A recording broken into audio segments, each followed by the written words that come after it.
right now it's time for the big fat idea. Neil McIver is founder of McIver Capital Management. Neil, thanks for finding time for us on the weekend. And you know me, I want to get right to it. What's the specific big fat idea? Absolutely, Mike. Well, my idea this week is to buy recently issued Scheduled 1 bank 5-year rate reset preferred shares. Now, in this case, the dividend rate is fixed at a certain percentage above the Government of Canada 5-year bond yield. And for various specific reasons, these pref shares were issued with unusually high fixed rates of return. It's a real opportunity.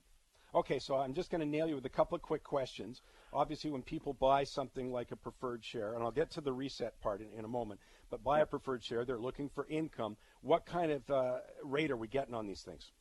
These are going to pay between, and there's a whole series of them out there, but they're going to pay between 4.5% to 5% in a dividend between now and then. But on an interest equivalent basis, that's 6 to 6.5% or 6.6%. Right. So, I mean, if you remember the good old days when you could go down to your local bank and you could pick up a GIC for 6 or 7%, this is essentially the same thing, except for it's liquidable on any given day.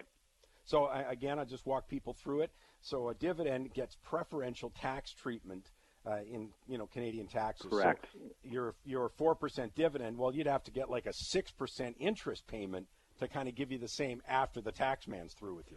Absolutely correct. And the fact that these are fixed at such a high rate, they're for sure going to be called in 5 years. And if they're not, you'd still want to hang on to these things. So yeah, let's come very quickly to the reset part. You're right. So the thing matures or 5 years, they can call it back at the par rate, which would be what, $25 usually, Neil? Correct. And so on it between now and when they mature, they're going to pay for sure between 4.5% and 5% between them getting called from the current price to $25. Correct.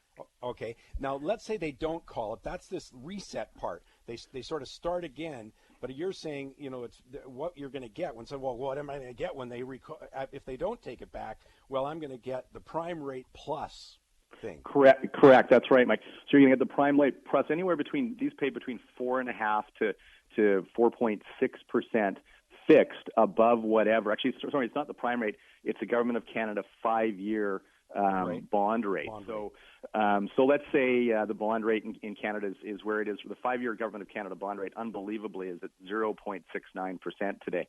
So if it was 5 years from now and those rates had not changed, that pref is going to pay you at least 5.2% on that day. Or let's say rates are at 2.5% for a 5-year Government of Canada bond, which is certainly doable between now and then. That bond's going to pay you over 7%, or that pref is going to pay over 7%. And even if the numbers go negative, the rates go negative like they have in Europe, that bond's going to pay you over 4%.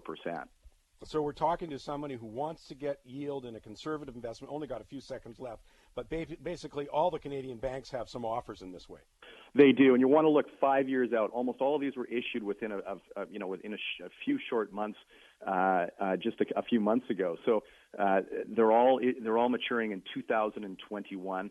All bank issued, TD, Royal Bank, National Bank, Bank of Nova Scotia. You can talk to your investment professional, and they can find these things for you for sure. Yeah, well, great. I think it's a great idea and one that you should check and see if that fits in your portfolio. Neil McIver, founder of McIver Capital Management, many thanks. My pleasure, Mike. Have a great weekend.